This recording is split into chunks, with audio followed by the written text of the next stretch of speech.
Hi guys, this is Simone from Sparkly Fairy Face Painting again. Another beginner's face painting lesson. So this is for people who are just starting out and you just really want some basic designs to get you through. So I'm going to do a one-stroke snake.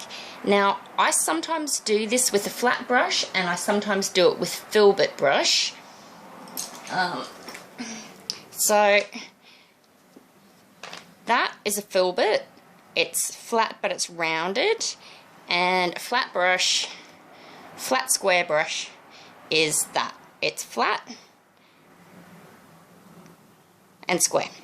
So I chop and change. Sometimes I use the square one, and then for no apparent reason I start using the round one sometimes, or the filbert.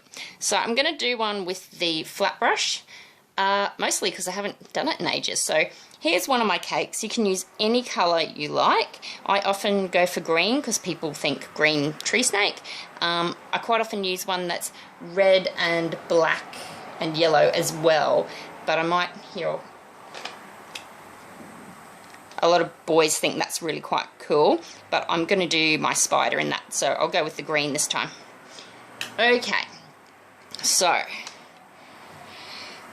just get your paintbrush really loaded up. So with using the one strokes, you don't want to drag your paintbrush across this plastic edge, because if you do that, the paint will drip down in there, and it's not so bad when it's yellow and green together, but if you have a rainbow with a lot of different colours, it will actually pool into a grey or brown muddy mess, so you do want to avoid that. Okay, so with the snake, I start with doing his head first. Put your brush down, and I go out a bit to make the round head, and then I'll come back. You want to have your yellow and green, yellow overlapping, so that your green is the outside, in and then out. That's a bit of a wonky head, but kids don't usually really care. And then just wiggle your brush around, and then when you get to the end, twist your brush. That went a bit skew-if. Twist your brush and lift it a bit to get your nice pointy tail. So there you go. I usually put a bit of glitter over. With the snake I'd probably usually put gold glitter, but I've got the silver here at hand. He's got a bit of a square nose. That doesn't really matter too much. If you want to use the filbert, and that will give you a bit of a rounder nose. Alright, so then next thing is, of course, he has to have a tongue. So that's using a round brush with a point. Then we've got to get some eyes on him. And I'll use the white and just do a bit of a press on an angle, and that gives you your nice angular eyes. While you've got your white on your brush, do a couple of wiggle lines.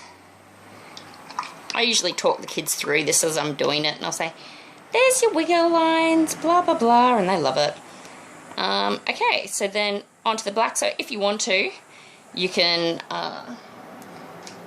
pretty much leave it like this with, well, you do have to have the pupils of your eyes in, because if you don't, it's a bit weird.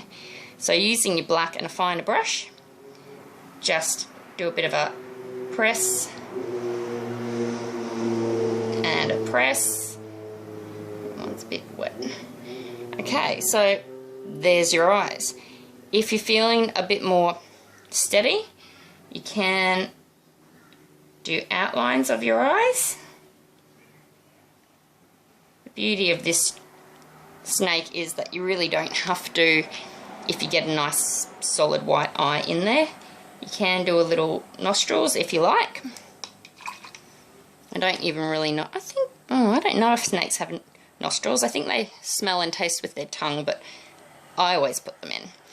Okay, so then you can use a flat brush for this, or you can use your round brush, but I do the one side, the other side, flip it, that side, the other side, so that you get your flat, skinny, flat, skinny.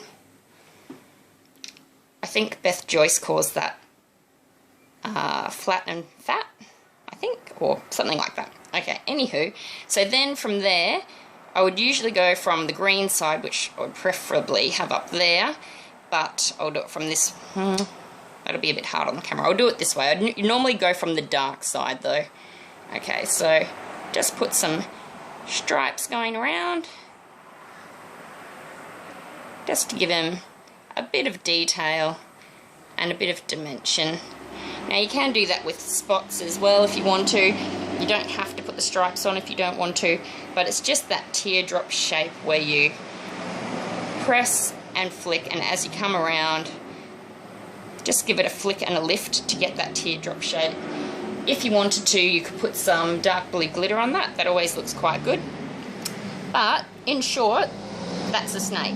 So you can do that going up the face, up a leg, around the face. Like you can have the head coming in from the cheek and have the snake disappear into the hairline, and then have it come back over the forehead and then back into the other cheek, or you can have it up an arm.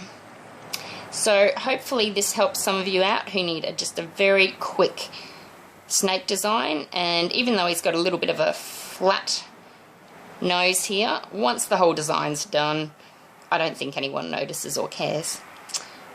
So have a happy face painting. Bye!